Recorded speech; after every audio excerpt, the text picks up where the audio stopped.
For those of you who did not hear, Jane had something come up at the last minute. Everything's fine, but she won't be able to make it tonight. Yes. Okay, you got 10 seconds, Ann? I got it. I'm ready. I hit record. Okay. I'd like to call this regular meeting of the Northmont Board of Education to order. Mrs. Ferrara, will you please call the roll? Mrs. Bloom? Here. Dr. Espolita? Here. Mr. Polis? Here. Mr. Walker? Here. Mr. Kwanzaa? Here. Mrs. Woody is absent. Correct. Please let the record reflect that we knew she was going to be unable to make it this evening. Going to just go ahead and dispense with the Pledge of Allegiance, but definitely read our mission statement. And the mission of the Northmont City Schools is to provide students an exceptional education with diverse opportunities so they maximize their potential and are productive, responsible citizens.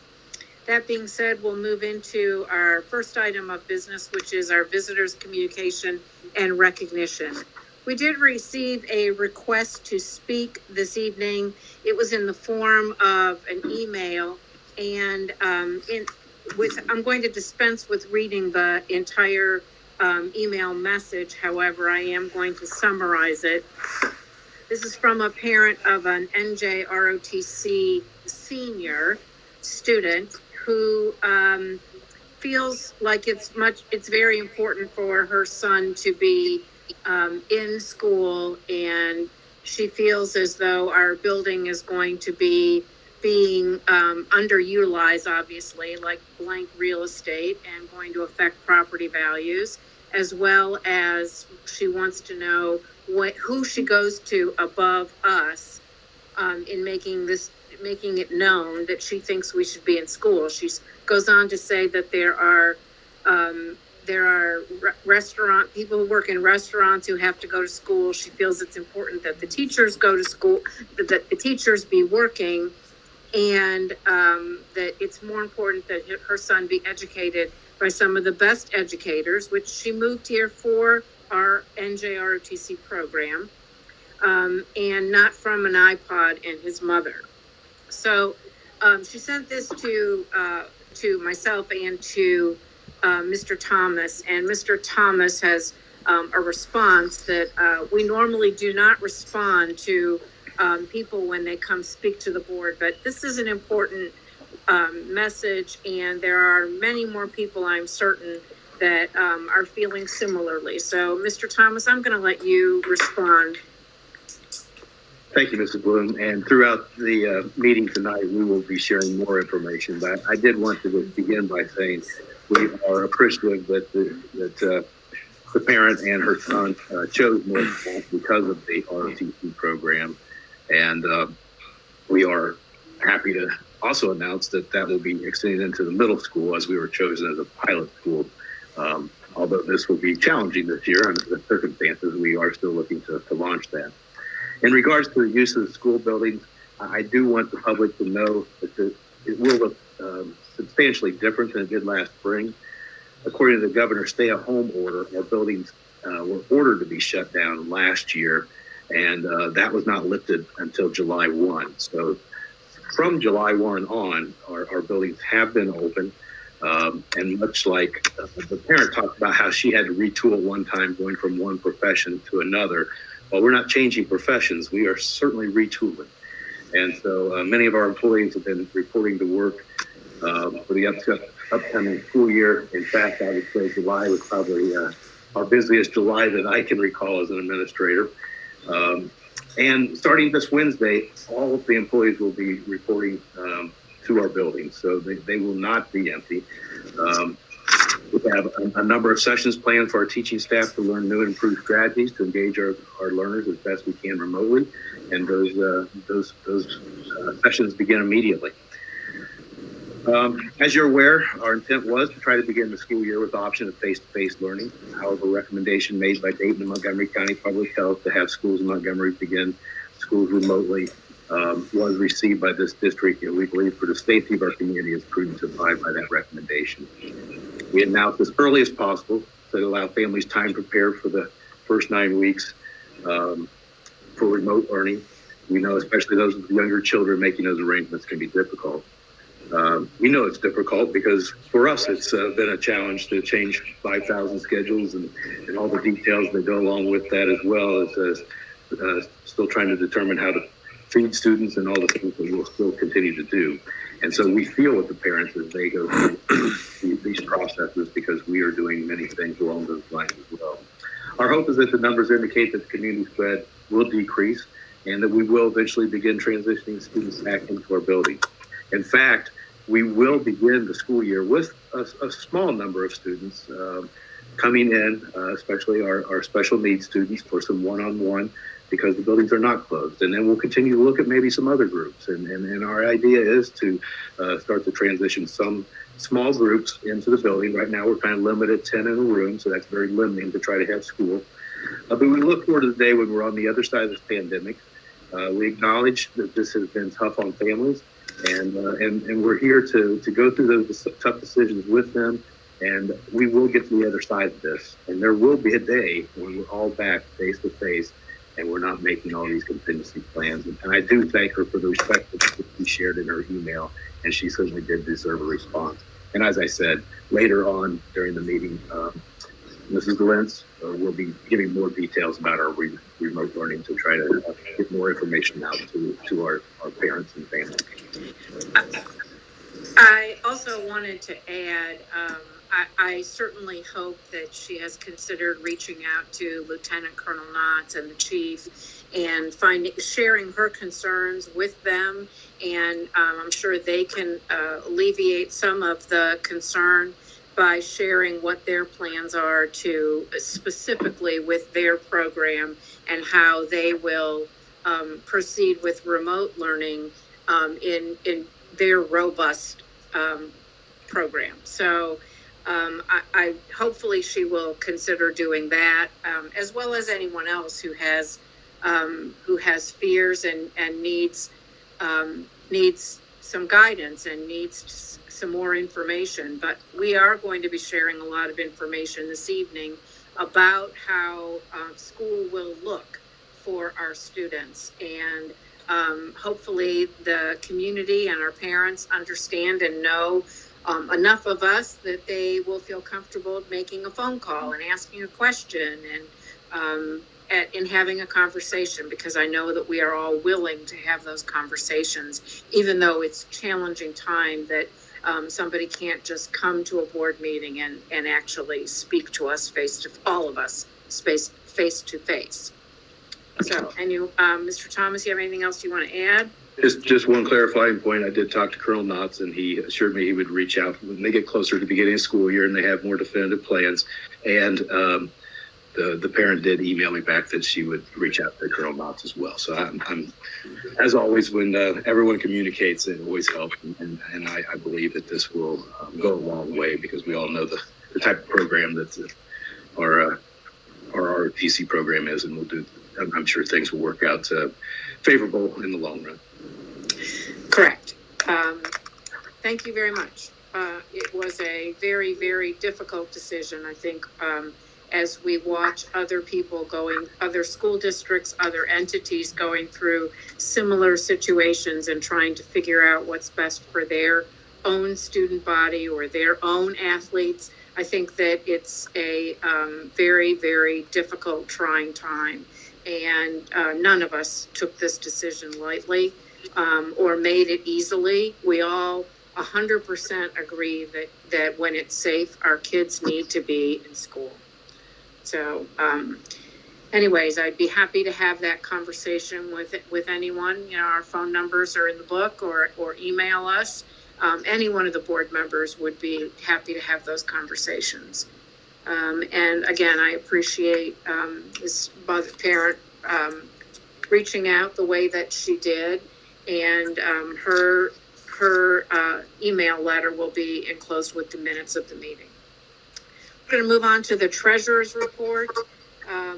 Mrs. Ferraro. Thank you, Mrs. Bloom. I have three items for you to approve tonight. The first are the regular meetings of July 13th, 2020. Regular meeting, the financial reports for July 20th, and the resolution that I will explain to you. It is a resolution because we are making some purchases because of the COVID pandemic that's happened, that we have to make some quick and sometimes they're large purchases. We are purchasing some online platforms for our students, and federal guidelines that require certain dollar amounts that are met if the certain expenditures are that high. We're asking the board to actually postpone those requirements for right now, just because of the fact that, for instance, if we needed for the fact that we need to purchase some masks and in the quantity that we have to purchase them, we actually have to jump on that pretty quick, because of the fact that the supply is limited, and the quality of the masks, we want to make sure that they are of quality, that we don't just buy something that's just pretty, see-through for our staff and students. So that's really why we're asking for us to declare that any of the purchases made for COVID would be declared as an emergency. So that is on the agenda. Going back to the financial reports for July 2020, the total receipts for the month of July were at $4,168,672, and total expenditures for the month of July and year at $6,331,949. I just want to point out the receipts for July are typically higher than they are right now. This was because of the fact that Montgomery County requested all our entities to push back the date of collection for property tax revenue till the due date of August. So we will, instead of seeing our drop for property taxes this month, we will see it next month. So that is why that is lower than it has been in the past. So really, at this point in time, those are the only 3 items I have for you for your approval.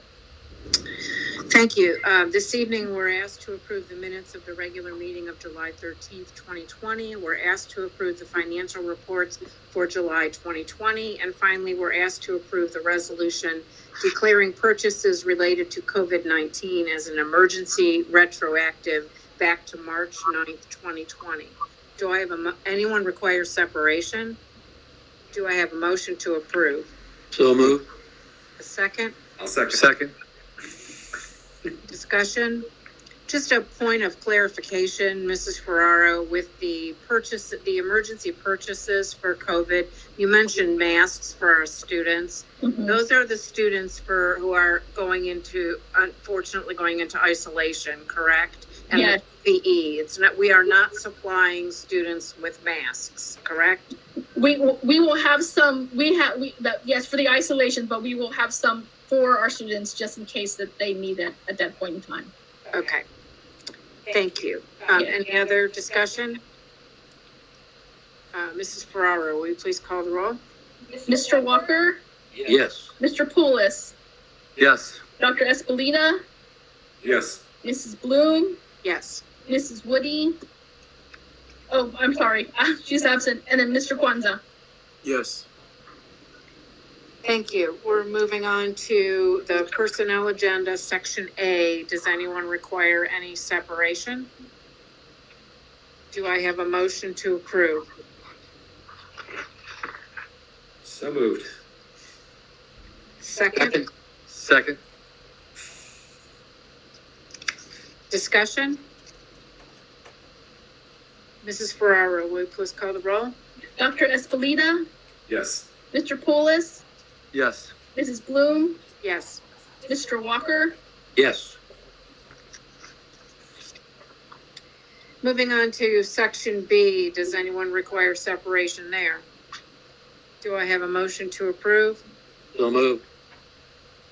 A second? Second.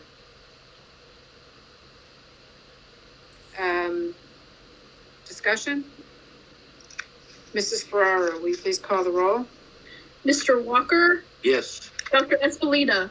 Yes. Mrs. Bloom? Yes. Mr. Poulos? Abstain. Thank you. We're moving on to the consent agenda this evening, and on the consent agenda, we're asked to approve the replacement policy 3220 as an emergency. We're asked to approve the contract with South Community for Mental Health Services for the 2021 school year in the amount of $302,040. We're asked to approve the updated 2021 school calendar. We're asked to approve the remote learning plan. And finally, we're asked to approve school resource officer agreements with the cities of Clayton, Inglewood, and Union for the 2021 school year. Does anyone require separation? Do I have a motion? So moved. Second? Second.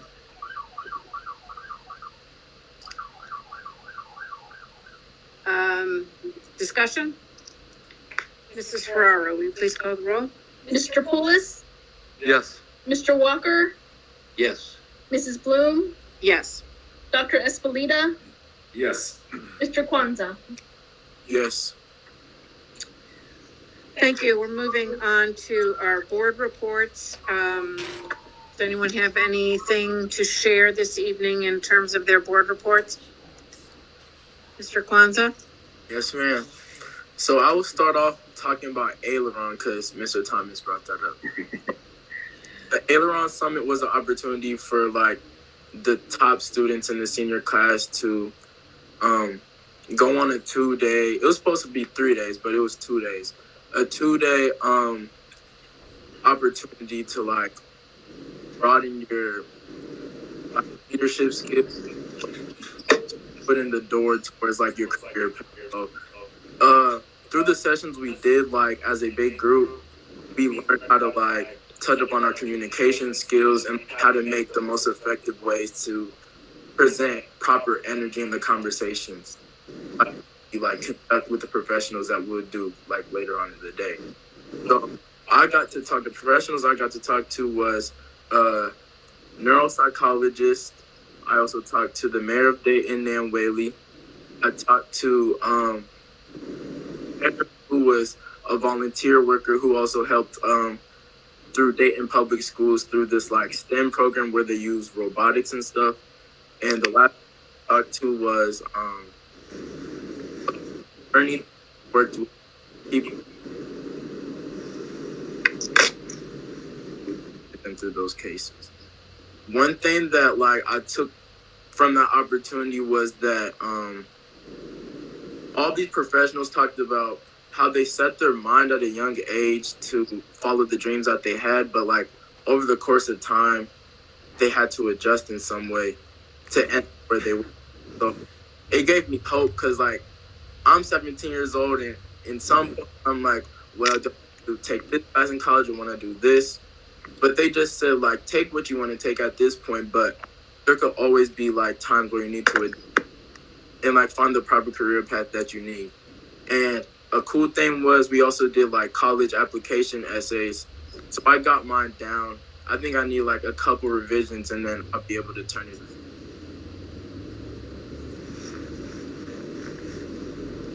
in. And other than that, so within the past 2 weeks, I emailed all the principals across the whole district, introduce myself and like let them know like my focus and what I'm trying to accomplish this year. As of now, I got responses from Mr. Broombaugh, Mr. Grown, Dr. Whiten, and Mrs. Moore. I'm still waiting for responses from Mrs. Grothouse, Mr. Johnson, and Mr. Lawrence.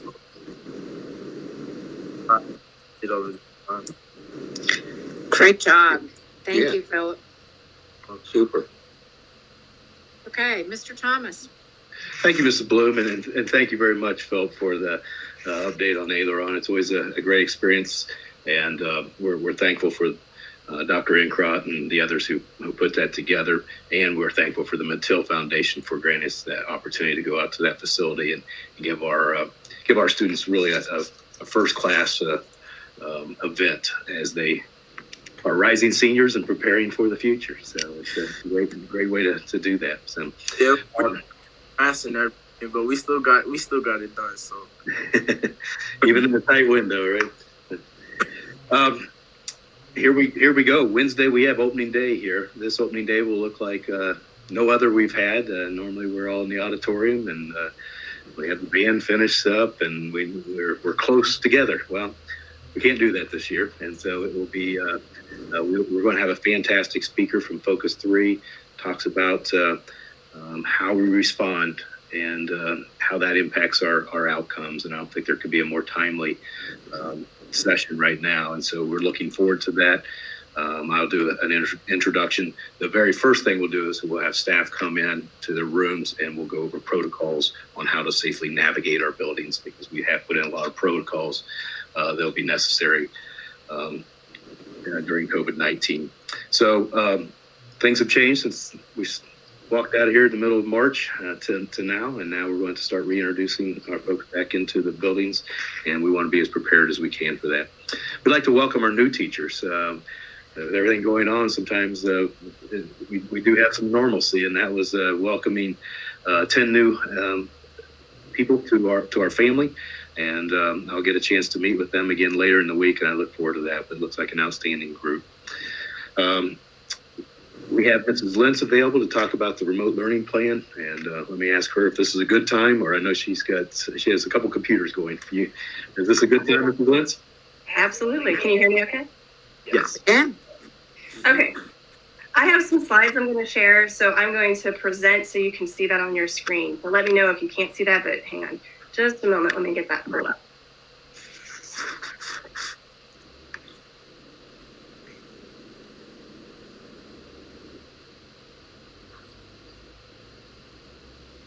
All right. Can everyone see that okay? Yeah. Yes. Okay. Yes. So I wanted to go through some of the plans that we've been putting into place, and then answer any questions that you have as well.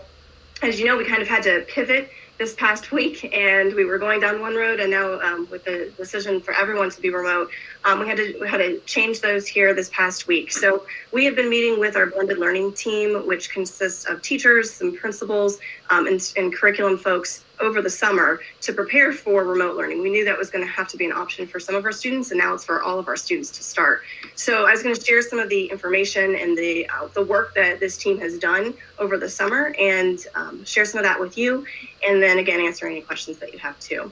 So the first thing that we have worked out is the professional development that we're going to be doing. So now that we have adjusted the calendar where students start on September 1st, this allows us to have a lot more flexibility with the professional development and support that we can provide teachers, so they're prepared for that first day with their students.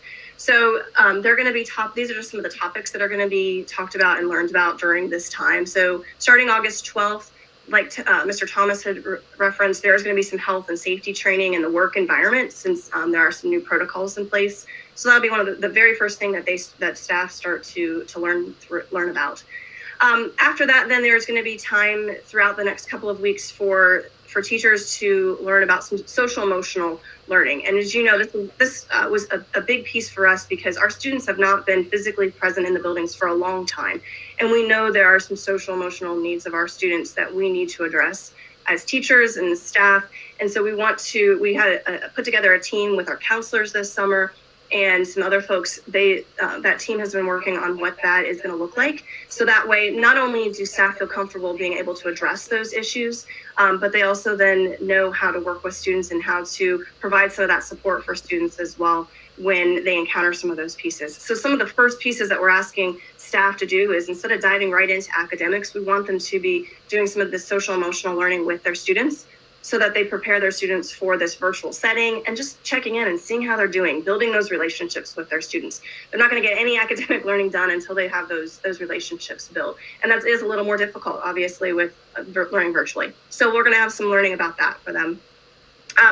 The next piece is all about the remote learning piece. And I'll go through some of the expectations here in a minute that have been set by the blended learning team. And you'll see the teachers will go through that. And then also schedules. And again, I'll show some example schedules of what this can look like for our students coming up as well. I know that's been a lot of questions from families, is what is the day going to look like for my child? So I'll try to answer some of those questions here in just a minute.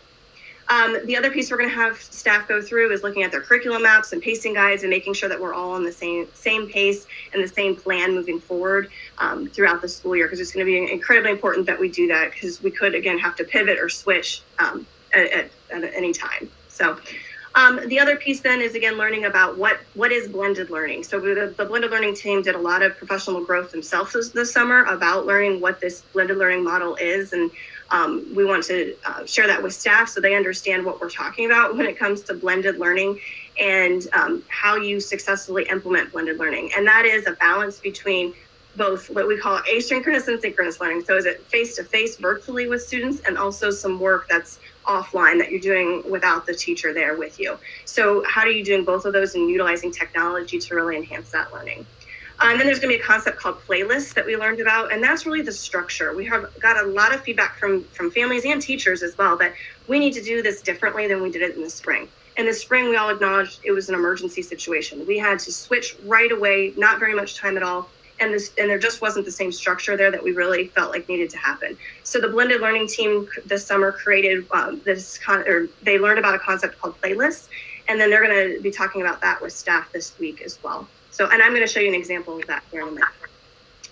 The learning management systems is also something we're going to be looking at with our staff, and that one you've heard a lot about Google Classroom, and it was great for what we had to do this past spring, but we really felt like we needed to beef that up and really have a tool, an online platform for staff and students that was even more user friendly and provided some extra tools to help students and staff navigate a virtual learning environment. So for kindergarten through third grade, we're going to be using something called Seesaw, which they've been using for the past couple of years. So they're fairly familiar with that. We'll be providing some extra training on that. And then for 4th through 12th grade, we're going to start something called Canvas. And there are a lot of colleges, universities, a lot of other K-12 schools that use Canvas. So that you can certainly, I can give you some names of those, but that's a platform that we're going to be using. And again, we'll have a lot of training for staff to get them familiar with that piece too. And then again, just a lot of technology tools and resources that we already have at our disposal, and that we also were able to get that are new, that are going to help out our students and our teachers. So we'll have to do some training on that piece. The last week before students start school, the August 24th through the 31st, is going to be time for iPad pickup, and I'll talk some more detail here in a minute about that. And then we're going to be doing some follow-up training as needed based on the feedback that we get from staff these first couple of weeks when they're back.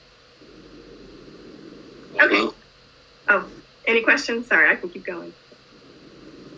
All right, so the next couple of slides that you'll see are about the expectations that the blended learning team created. And again, this was based on the research that we did over the summer and our own learning about what blended learning really should be for our students and what that can look like.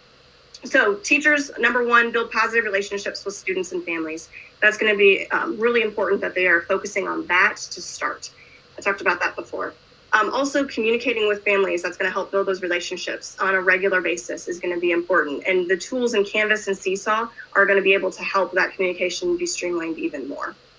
The other piece then is working with students and families to provide office hours outside of the normal school hours. So you're going to see example schedules of Google Meets or virtual meetings with students throughout the normal school hours, but we know that not all of our families are going to be able to do those. So we needed the flexibility for teachers to be able to provide some support outside of those hours.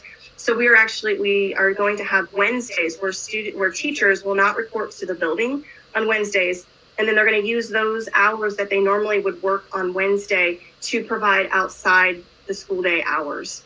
So the teachers will set those schedules, and they'll be communicating those with their families about those hours of when they'll be available.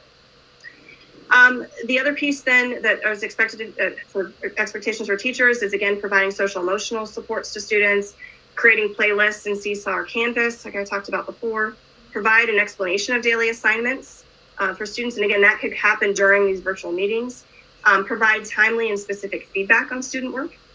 And again, I mentioned meeting virtually with students on a regular basis, and that amount of time is going to vary by the grade level. Each grade level talked about what that should look like and what's appropriate for their grade band. So again, that will be built into the schedule that will be giving students and families. And then another piece is taking daily attendance, and we're going to be doing that through a social emotional check-in form that students will complete each day, and then teachers will use that as kind of the attendance piece so that we can report those hours to the state. But at the same time, it really is going to give us valuable information about how are you doing today? What do I need to be helping you with as well? The expectations for students then is that they will check their assignments in either Seesaw or Canvas on a daily basis and engage in that content that's been provided by teachers. Respond to feedback. If your teacher gives you feedback, you should be responding to that. Being responsible for turning in assignments by that due date, communicating with your teacher regularly, attending scheduled virtual meetings, unless there's prior arrangements that have been made. So families and students should be reaching out to their teachers if for some reason they can't make the virtual meetings that have been set up. They'll also should follow a daily schedule and weekly schedule that is set up. And again, I'll show you some of those examples in a minute. And then also complete that daily check-in, that daily social emotional check-in for part of their attendance. Finally, the family expectations that we have, again, communication is going to be incredibly important in this process, not just from the teachers, but also anything that parents are seeing that they have concerns or questions about. That this should be a two-way communication with our families and with our teaching staff as well. Families should try to provide a dedicated space for students to do their work. Also monitoring their comprehension and grades. That's in progress book. They can be logging in and checking that information in there on a regular basis. Providing appropriate support when needed. And then again, creating a schedule, and I'll show you those examples here in a minute. The last piece is just if a child is sick, that it's just like you normally would on a school day. You would call into the building, let them know that they won't be there that day. Same idea, call to the building, let them know that they aren't going to be able to be on the Google Meet that day because they're not feeling well. All right, so those are the expectations that have been set up. There's a lot more detail that I can go into later. And actually we'll have the document that has all of those expectations laid out in more detail for our families. And I'll be getting that up soon on our website for all families to be reading through as well. Okay, the next couple of slides I have are just some of these examples, sample student schedules that we are working through. So this is an example of a K-3 schedule, and you can see they have dedicated time for each of the different content areas, subject areas, brain breaks in there, journal writing, things like that. Any place where you see it's highlighted in green, that would be a virtual meeting. And again, this is not the actual schedule that students will be following, but this is an example of the schedule that will be put out by teachers as well. So once we have teachers back into the buildings on Wednesday, they're going to be working through looking at this example and then creating what those hours are going to be and when those virtual meetings are going to be with their students, and then communicating that with families as well. So again, there's another example, 4th through 6th grade, same idea, each day, what it could look like. I won't go into all the detail here, but you can see each grade band that has met with the blended learning team has created these sample schedules that we will talk through with each of our teachers on Wednesday, and then they'll start looking at what their schedule is going to actually look like and communicate. And then finally, the high school one, they're looking at more of like a block type schedule where you'll still have your periods, but if it's an A day, for instance, you might have 1st, 2nd, 4th, 6th period, and you'll be checking in with your teachers through a virtual meeting, and then you'll have work as well during that time too. So again, more detail from the building level and the teachers will come out once these are finalized. Okay, so those were the example schedules. And I know that's, again, people really wanted that structure that we didn't necessarily have in the spring. So that's the attempt to give families that structure of what the day is going to be looking like. The other piece then is the idea of playlists. And this is really, again, going back to the structure that we felt like needed to be put into place. And it seems pretty basic, but it really is going to give people a consistent way to experience their virtual learning. So within either Seesaw or Canvas, teachers are going to be creating playlists, and it has 4 different components to it. The first is the learning goals. So what are those learning goals that we want for students when they're going through this playlist? And a playlist could be a daily playlist, but a lot of times it could be a weekly playlist that they go through. So they'll be specifically stating to the students, here's what we're expecting you to learn. Here are your goals for this. And then there'll be pieces where they need to actually learn about it and learn the content. And that could be a virtual meeting with the teacher. It could be a video. It could be readings. It varies. It'll depend on the content that they're wanting their students to learn. So there'll be pieces where they have to learn it. And then in the playlist and in that, and in either Canvas or Seesaw, there'll be a place where they then, okay, you've learned it. Now let's take it deeper and apply that learning. And that could be collaborative group work that they're doing with other students. Or it could be, we talk a lot about choice and giving students choice on this. So it could be, there's 5 different learning activities you could do. You need to do 2 of the 5 and you choose, or something like that. So it just is digging deeper into their learning and really making sure they understand that content at that deeper level. Finally, in the playlist, there's going to be a show it piece. So that's going to be either an assessment, like a test or a quiz that they have to take. It could be a final product that they actually have created, or it could be a presentation. So those are just some examples of what that could look like. But again, that could happen. It could happen on a daily basis that they do this, or it could be a longer extended playlist as well that they take students through. But again, we really wanted that structure, not only the time frame of when, like the schedules, like I showed you before, but we really wanted a structure for the student learning. So they understood, okay, I'm on the learn it piece. All right, so I know I'm going to be going into apply it next. And then I know I'm going to have to show my learning to my teacher as well.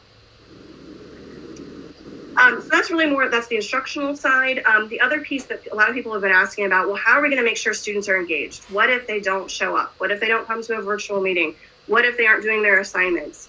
And we really we're trying to be proactive about this, but we also have a response to it as well. Jen Mills, our new family engagement coordinator, is awesome. If you have not met her, please reach out and talk to her. She is meeting with each building principal, and they're coming up with a plan at each building. And these are the 3 steps that she is working through with them. Step 1 is if a teacher sees that a student has not logged into their Google Meet or into their virtual meetings or have not done their assignments for at least 2 days in a row, they should be reaching out to either the building admin, or if they've set up a team, to reach out to that building level team. And then they should be documenting how they're trying to reach out to those students and those families. Then the step 2 is, okay, then that team can decide, okay, now we need to try and do the next level and see if the building admin can get a hold of that family or that student and find out what's going on. There may be an issue with their internet. It may be something else that is going on in their family that we need to know about and to be able to help support the student.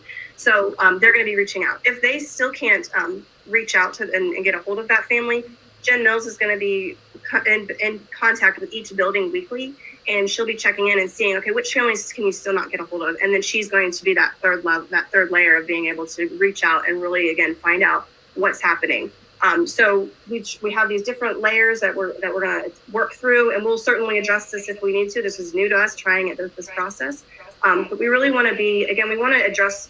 We don't want to penalize students for needs that are happening in their lives that we don't know about. And we want to be able to help and support in any way that we can as well. So again, we want to be proactive and reach out to our families ahead of time. But then if we still can't get a hold of them, this is going to be our response as well. All right, I know this is a lot of information. Last one I've got, I promise, is iPad information. I know a lot of families have been asking, when are we going to get our iPads? So the week of August 24th, we will have a schedule coming out for when that's going to happen. At the KELC and the 2-6 buildings, they are going to be doing either a drive-through or by appointment. Excuse me. And so they will have, if it's by appointment, parents will sign up and they'll come in. For instance, at the KELC, they would like to have students come in one-on-one with the teacher and do some assessing if the parent is comfortable with that. Because some of those assessments really need to be done in a face-to-face setting to get some really accurate information about where their child is at.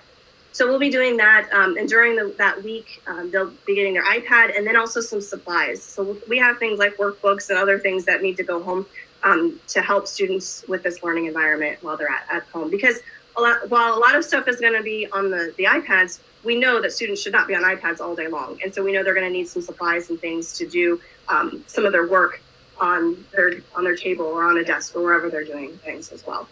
So we want to provide some of those supplies too. Middle school and high school, again, same week as well, but they are going to be doing a drive-through, and it will be by alphabet, so we'll let families know when that's going to happen. And then there will be stations set up. So for instance, you drive up, it's a social studies department, you tell them your name, and they say, okay, you're in this class, you're getting this textbook, or you have this book that you need for your learning, and then they go to the next station. So again, all of those details will come out soon to families so they can prepare as well, but it will be the week of August 24th. All right, that was a lot. That is everything that I had for you, but I'm sure you've got questions, so please let me know what questions you have.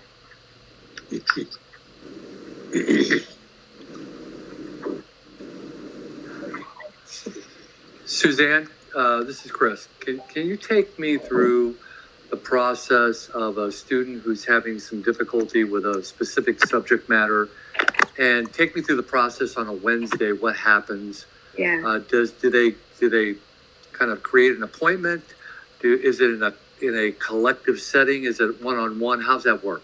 Sure. So Wednesdays, they may or may not be able to get a hold of their teacher because it just depends on the hours of the teacher. So the teacher will communicate those hours ahead of time of when their office hours would be. It could be that their teacher might be available on a Wednesday afternoon. And so they can reach out to their teacher through email, through Canvas or Seesaw, either one. They've got access to their teacher and reach out to them, letting them know they're struggling. And then they could set up a time to either, maybe they could just answer it over the email, or they could set up a virtual meeting as well if they want to. Yeah, absolutely. And that's the beauty of that flexibility with those hours. That let's say it's a Wednesday and they're struggling on something, maybe that teacher isn't available on Wednesday, but they could set up a meeting, maybe Thursday evenings they have time. And so they could set up a Thursday evening virtual meeting and answer their questions during that time as well. Yep. Great, thank you, Suzanne. You're welcome. Suzanne, just a quick question. Under the social scenario and emotional situation, will Cherie Kaufman be available for not only the students but also for the parents if they need her? I will have to ask Cherie what she's thinking about that. I have not had a conversation about what that could look like. I don't know, Tony, if you have talked to her as well, but I would imagine we can provide some of those supports if needed. Mm-hmm. She would be one layer of supports, and so board members realized Cherie went from working with high school students only to more coordinating district-wide, and so she would be a point of contact to help get a counselor involved, maybe at an elementary, or herself involved, or some of the other people we have at the middle school and high school as well. But yes, she will be overseeing that and would be a point of contact to help us with that. And she would be a person teachers could contact. That I think we have a student that needs some help, and she could help reach out to offer some supports as well. Well, she is so good at what she does. That's one asset that we really should be relying on whenever we need it. I just want to say, Suzanne, to you and all the people that have put their time and energy and effort into this schedule and the schedule of the day and what it's going to look like. And it's going to be an actual school day, which may be an additional challenge for some people.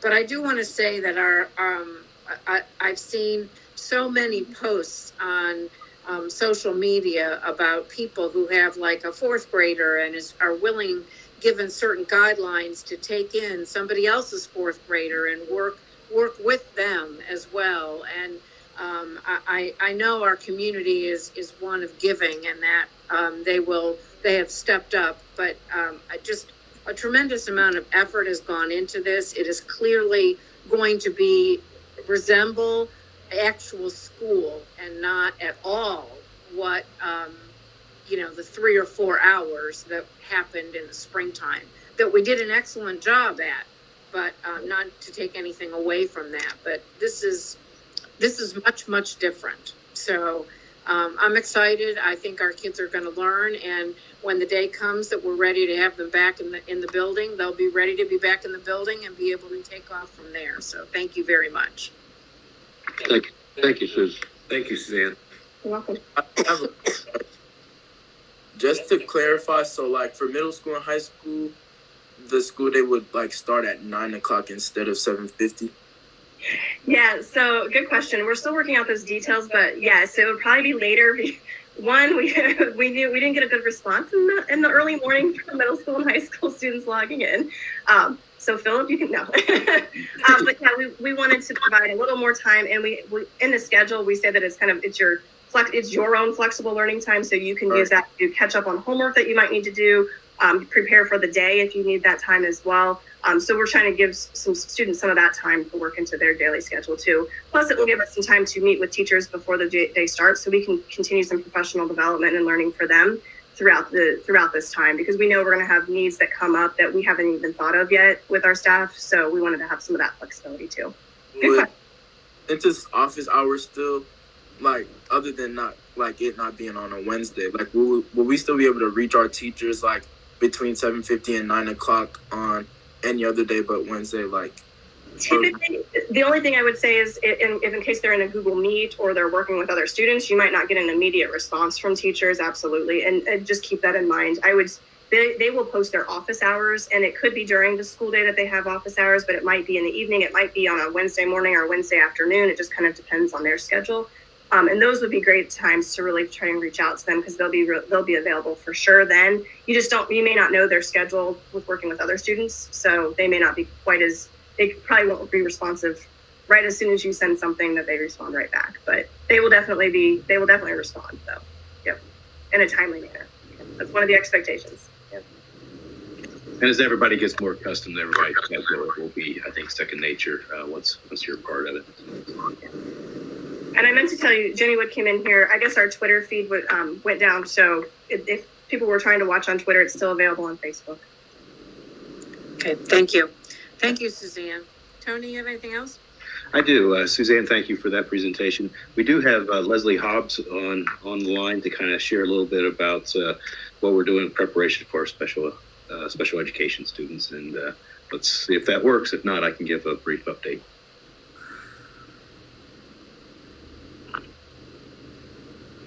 Hello, can you hear me? We can. Dan. Okay. Hi, everyone. How are you? Good, Leslie. How are you? I'm well. We are on the road, and so reception seems good right now, but I apologize if any glitches pop up or if you hear any background noise. With special education, same, lots of questions as far as how to meet students with special needs, particularly our students that maybe struggle more with the remote learning platform. We've had a team working throughout the summer, and so some of the places where we are with this, we did use some remaining grant funding we had left from last year to purchase iPads for our paraprofessional staff to help give us more staff to support student learning. And they're receiving professional development along with the teacher professional development that Suzanne talked about. The curriculum department is including our paraprofessionals with that as well. So not only are they getting training for iPad and supporting remote learning, but the new platforms with Seesaw and Canvas as well. We have been working to identify students to start bringing in for direct one-on-one instruction with our paraprofessionals. And so we've identified approximately 120 students that will need to be working with the families and on scheduling and bringing them in. We looked at students with severe autism and multiple disabilities and cognitive impairments, and students that really struggled with the remote learning process in the spring. Our hope is that we'll continue to grow, but we want to start with the one-to-one sessions. And this is in addition to the remote learning, not in place of. So that they would continue to receive instruction and support with their intervention specialists, but then additionally supplemented with some face-to-face instruction in our buildings. We'll continue to work with South Community and the services through that programming. Mr. Walker, your question about Cherie Kaufman and her availability, and she is a wonderful resource in the district, and we're very lucky now that with her district level connections. But the contract you approved tonight will continue the services we purchased, and then South Community matches with additional therapists through the Medicaid process at no additional cost to Northmont. So that's 7 full-time professionals in our district that will continue with teletherapy, and also over the summer they were bringing in limited numbers of students for one-to-one counseling sessions, and they've committed to both those models for us to start the school year, in addition to our own counseling team that has been working together on plans. Our speech therapist worked really hard in the spring, but we found challenges with teletherapy and switching the model that quickly. So that's another area that we've been working with our CIT group and finding a better platform. We're fortunate one of our speech therapists has quite a bit of experience in teletherapy and has been helping us look at different options for that service as well. And then lastly, I would say with the PPE purchases, we have been cognizant of the special education needs and have included, we have the clear face shields and clear masks and plexiglass. We have been able to put those to use over the last couple of weeks. Our school psychologists have been back in district, and they've been bringing in students one at a time for the testing for special education that was delayed in the spring and have hit the ground running to get those in place. And so we put together protocols when you do an evaluation like that on the safety side, what needs to happen. And we've been holding those at the board office, but working now to move those out to the buildings is our next stage for that. So those are just a few of the things to try to plan for special education needs. I guess I would add as well, we've been working with the Stillwater Center. That's a unique facility in our district that we have about a dozen students that have been in that facility since the spring, and the nursing homes, we were not able to go in and provide services. We did have remote learning, but we will be, we have a couple staff members ready to go to start providing direct service in that center as well to support our students with special needs. I'd be happy to answer any questions you may. Are we going to be able to bring them in one-on-one through with normal traditional bus service? We are working with our transportation director to make busing available. Yes. Okay, good. Okay, awesome. Thank you. Yes. Thanks, Leslie. Thank you, Leslie. Thank you for making a special attempt to help us out, even as you're traveling back from a very important event. So thank you. No, well, thank you very much. And I have to say, I work with an excellent team that really put this together. So I appreciate all their work. Thank you. Yeah, thanks. So, Mrs. Bloom, I still have a few things, but I would like to thank Suzanne and Leslie for their excellent presentations. We are fortunate in this county that we have been, for the last, this will be our third year, we've been working with Equity Fellows at the building level, and this year we are going to move that up to the leadership level. We'll have 17 of our leaders enrolled in what's called the Montgomery County Equity Leadership Institute. Our own Dr. Karen Townsend lives here in our district, will be one of the consultants, as well as Michael Carter, who we've been working with the last few years. And our thanks to Tom Lasley for his direction in getting this up and running. So we're looking forward to that. Just shared with the board that the tuition update, each year the state establishes that amount. And this year for a student attending Northmont, it's $6,943.32. And we currently have 4 students paying tuition for Northmont. PPE has been in the news everywhere. We made sure that all of our buildings are prepared. All of that went from the warehouse out to the buildings last Friday. As we prepared to have our teachers, as we welcome our teachers back on Wednesday, and other staff members as well. And so we are well prepared for that. And a really exciting thing for 2 reasons. First and foremost, we're really excited for Joy McCarnes to be in the final 4 for Teacher of the Year. But I think that another equally thing is it's 2021 teacher year, and we're so ready to get to 2021. Happy for Joy, but it's nice to be talking about something in 2021 after our experience of 2020 up to this point. So that concludes my board report. Thank you, Mrs. Blue. Thank you, Mr. Thomas. Any questions for Mr. Thomas from any of the board members? Okay, we'll move on to new business. And another member of our district, her name is Stephanie Smith. She's I've been friendly with her for years, and she is now working with the League of Women Voters. And she reached out to me because she knew that in the past we had done a phenomenal job of registering, getting people registered, especially our students who were turning 18 in time to vote. So traditionally, that we've asked the student board rep to help take this on, and it's been an easy thing for them to do because we excuse them for during their lunch period and asked them to go from table to table and find out who was would be 18 by the election day, and then took them over to a table where there were adults there who would help them get registered, which is a very easy process. But now we have a little bit of a challenge because we don't have a lunch table and we don't have a lunch period in school. So Philip has, I reached out to Philip, and I tasked him to come up with some ideas. How can we do this? How can we make it happen? In the past, we've worked with Mr. Abels. This was before he was an administrator. He helped to find out who was going to be 18 and somehow gave that list to the student board rep. So, Philip, that might be a resource for you to reach out to, but tell me some of the things that you thought about. I was thinking about maybe using platforms like Twitter, Snapchat, or Instagram to like post on my story, just a general like reminder. And I was before like I'm just now aware of like Mr. Abels has the list. So with that list, maybe I could provide like maybe a promotional video or something like that. Just like let them know, and it'll be more directed towards the 18-year-olds and not just my whole social media, you know. Because right.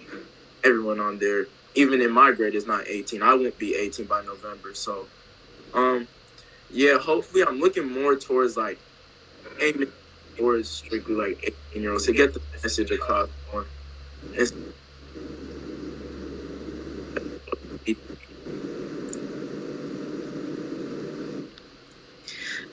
I would like for, well, Mr. Thomas told me that that Mr. Abels kind of tasked Mr. Kincaid in the social studies department with helping in this manner as well. So I would encourage you to reach out through email to the two of them to see what help they could give you.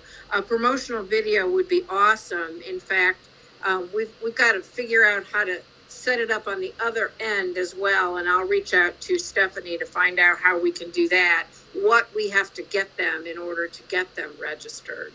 So she has communicated with me that they are very willing to be a partner, and they really want whatever we do to be the model that other schools could do as well. I'd also encourage you to work with Mrs. Wood and see if she could put your promotional video maybe on the website, because there might be adults who also need to be registered to vote. And any ideas from any of the rest of the board would be welcome. So Very good. we do have a levy on the ballot in November. It is a renewal, so we are going to need all of our parents to be registered voters and our community members to be registered voters. I know it's going to be a very busy election season, but we do have to work with our Citizens for Northmont and get our campaign going.